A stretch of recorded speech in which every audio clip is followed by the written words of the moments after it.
플로리다주에서 불체자가 운전하던 차량이 사고를 일으켜 3명이 사망하면서 불체 운전자에 대한 단속이 강화되고 있습니다. 불체자 운전면허증을 소지한 이민자들이 단속의 표적이 될 수 있다는 우려가 나오고 있습니다. 법원이 미국에 입국하는 여성에게 문신을 확인한다며 가슴을 보여달라고 한 혐의를 받고 있는 뉴욕주 국경순찰대 요원에게 징역 1년형을 선고했습니다. 뉴저지 버겐 카운티에서 일요일 소매 판매를 제한하는 블루로 논란이 재점화되고 있습니다. 뉴저지 최대 규모 쇼핑몰인 아메리칸 드림몰이 블루로 규정을 위반하고 있다며 소송을 제기했습니다. 연방노동부 소속의 한인 공무원이 팬데믹 사태 당시에 실업수당을 부정수급한 혐의로 기소됐습니다. 검찰은 최대 20년의 징역형과 수십만 달러의 벌금형에 처할 수 있다고 밝혔습니다. 백신 접종에 부정적인 로버트 F 케네디 주니어 보건복지부 장관의 영향으로 CDC가 건강한 아동과 임산부에 대한 백신 권고를 중단하면서 코로나19 백신 접종에 대한 혼란이 발생하고 있습니다. 이상은 오늘의 주요 뉴스입니다. 시청자 여러분 안녕하십니까? KBN 뉴스입니다.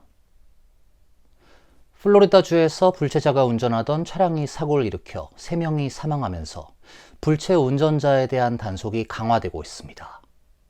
뉴욕과 뉴저지 등 19개 주에서 발급하고 있는 불체자 운전면허증을 소지한 이민자들이 단속의 표적이 될 수 있다는 우려가 나오고 있습니다. 플로리다주 검찰에 따르면 지난달 24일 플로리다주 도로에서 뉴저지 운전면허증을 소지한 채 상업용 트럭을 몰던 에콰도르 출신의 남성이 체포됐습니다.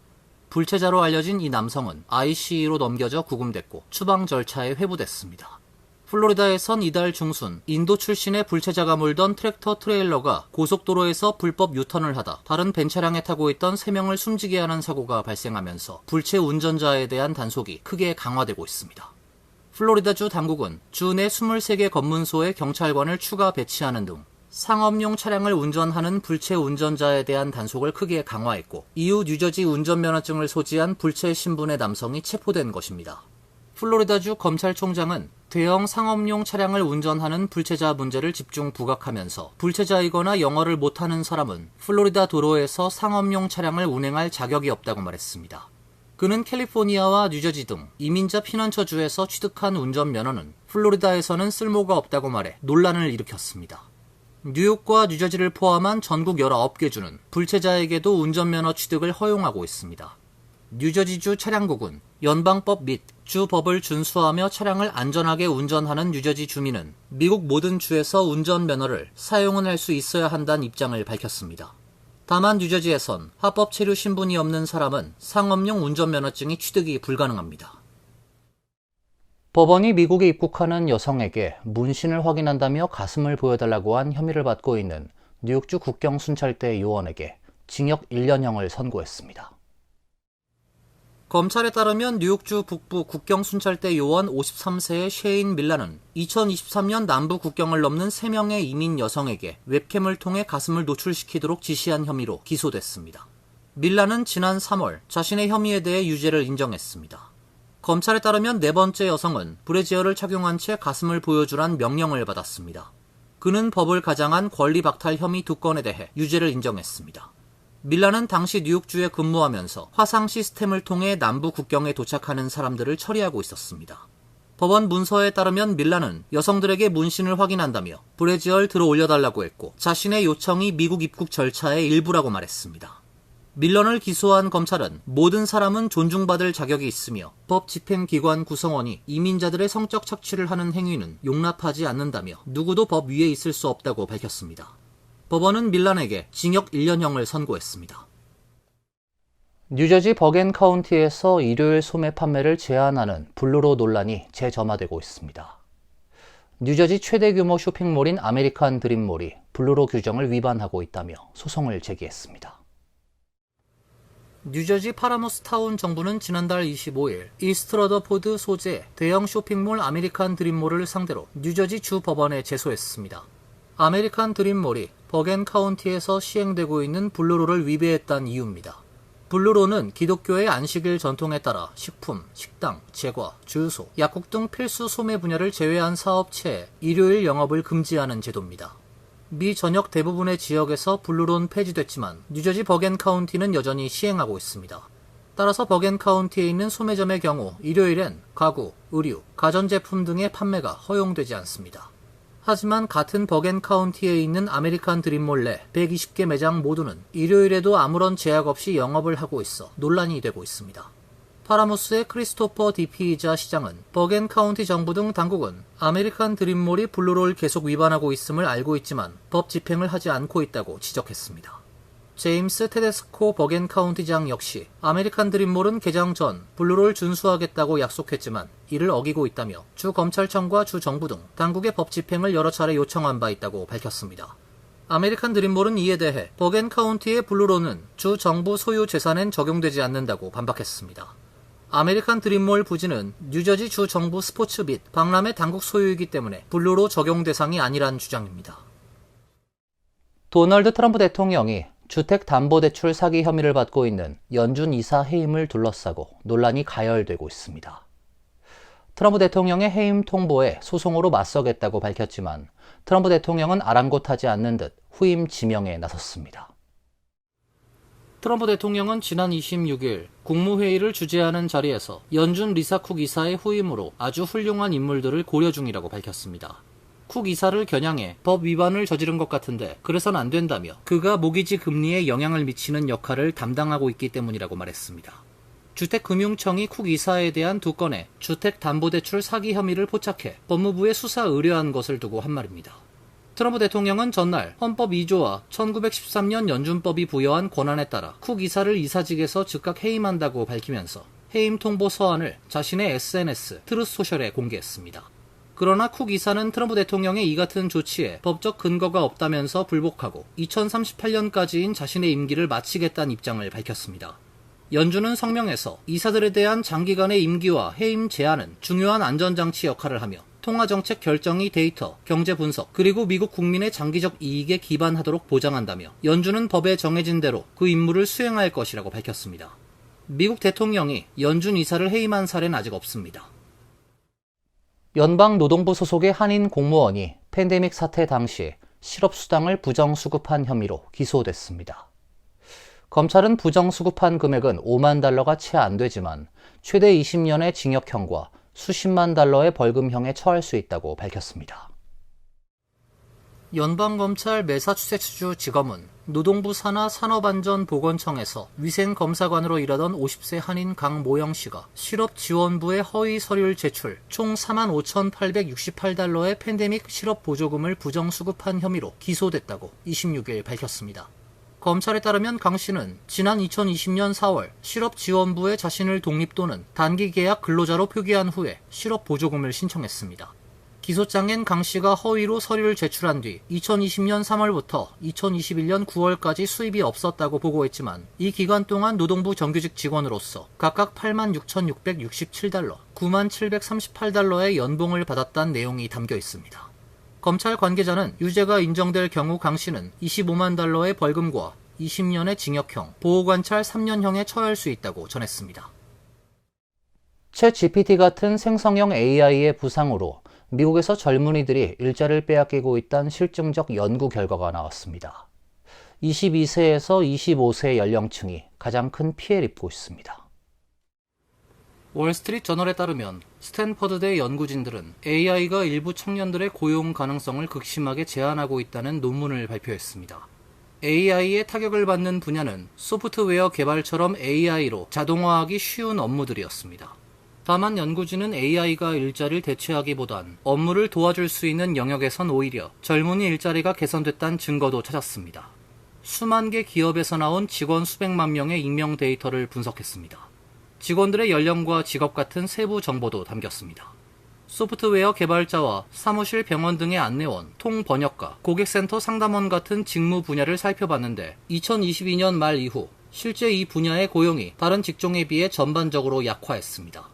2022년 말은 오픈 AI의 AI 챗봇 챗GPT가 출시된 시기입니다. 22에서 25세 소프트웨어 개발자의 고용 규모는 2022년 말 정점을 찍었다가 올해 7월엔 거의 20% 감소했습니다. 26에서 30세의 고용 규모는 거의 유지됐고 30세 이후 연령대의 고용 규모는 계속 증가했습니다.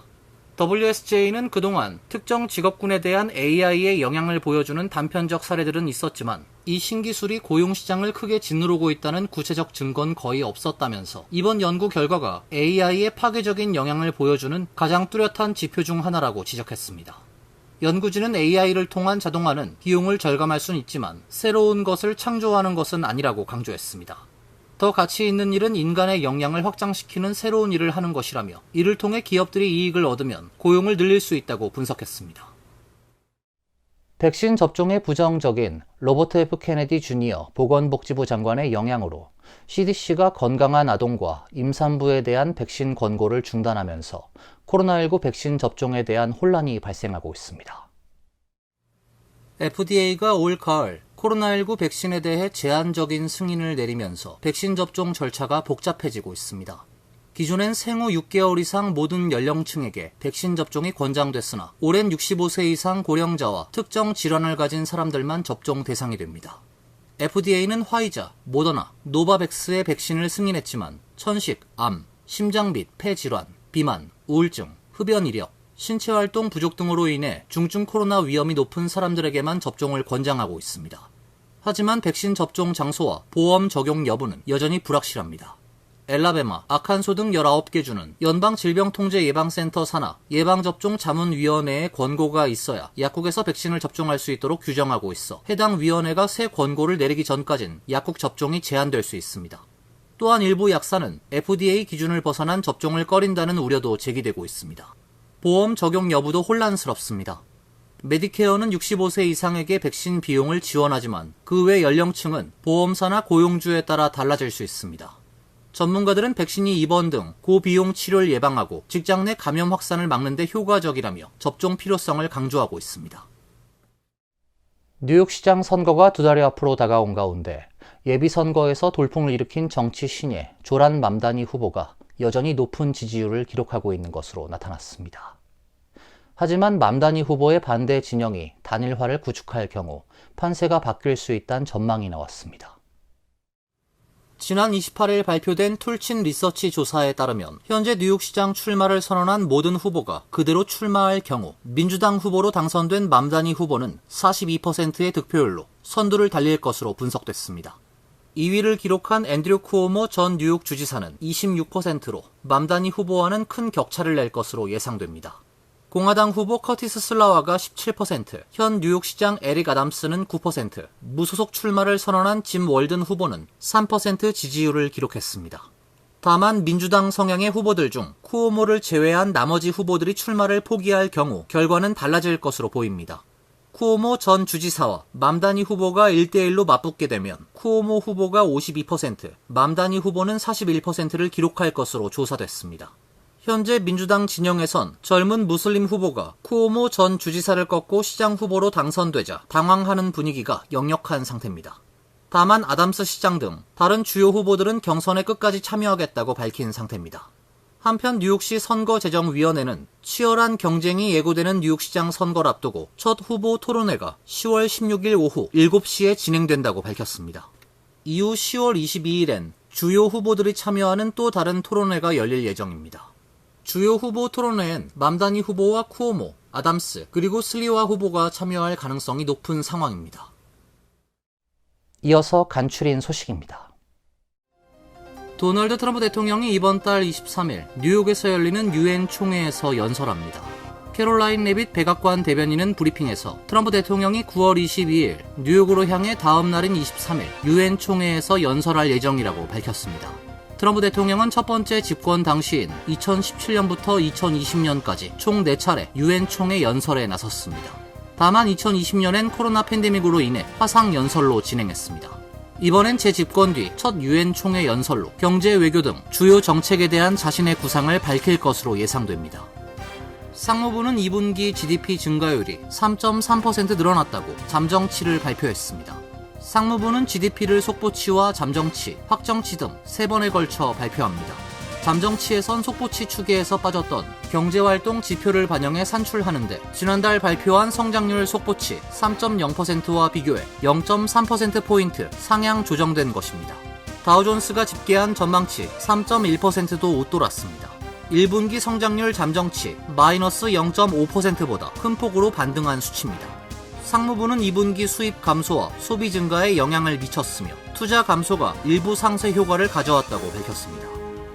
의회 전문 매체 더 힐에 따르면 공화당 소속 제임스 코모 하원 감독위원장과 낸시 메이스 사이버 보안 소위원회 위원장은 위키피디아를 운영하는 비영리 재단 위키미디어 재단의 마리아나 이스칸더 CEO에게 지난 28일 정보 요청서를 보냈습니다.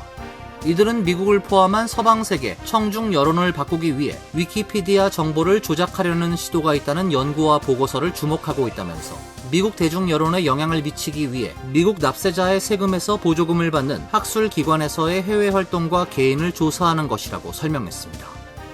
뉴욕시 의회가 발표한 보고서에 따르면 시의회가 조사한 약 3,500대 차량 중 768대는 타주 번호판을 사용하고 있습니다. 뉴욕주 외 차량 번호판 768개를 분석한 결과 17%는 등록이 되지 않았거나 차량과 일치하지 않는 문제가 있는 번호판을 부착하고 있었으며 6%는 임시 번호판이나 딜러 번호판이었고 8%는 아예 번호판이 없는 차량이었습니다. 뉴욕시에서 유령 번호판 사용이 가장 많이 적발된 곳은 브롱스로 미등록 차량 242대 중 73대가 브롱스에서 적발됐으며 브루클린과 퀸즈가 뒤를 이었습니다. 스태튼 아일랜드와 맨해튼에선 유령 번호판 부착 차량이 상대적으로 적은 것으로 나타났습니다. 번호판을 제대로 부착하지 않고 있는 차량들은 미납 벌금 규모가 정상적인 차량보다 2.5배 많았으며 스쿨존 위반 49%, 소화전압 불법 주차는 74% 더 많았습니다. 환율과 증권 소식입니다.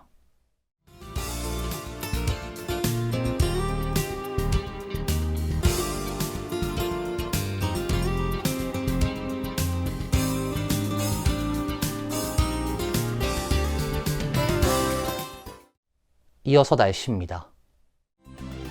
내일은 대체로 맑은 날씨가 예상됩니다. 낮 최고 기온 79도, 섭씨 26도, 밤 최저 기온은 63도, 섭씨 17도로 예상됩니다. 수요일은 맑고 화창한 날씨가 예보돼 있습니다. 목요일은 오후부터 구름이 많아지겠습니다. 이상으로 KBN 뉴스를 마칩니다. KBN과 함께 즐거운 시간 되시길 바랍니다. 동부 최대 한인방송 KBN이 제작하는 KBN 뉴스는 웹사이트 mykbn.com 그리고 유튜브와 페이스북에서 다시 보실 수 있습니다. 좋아요, 구독, 알림 설정은 뉴스 제작에 큰 도움이 됩니다.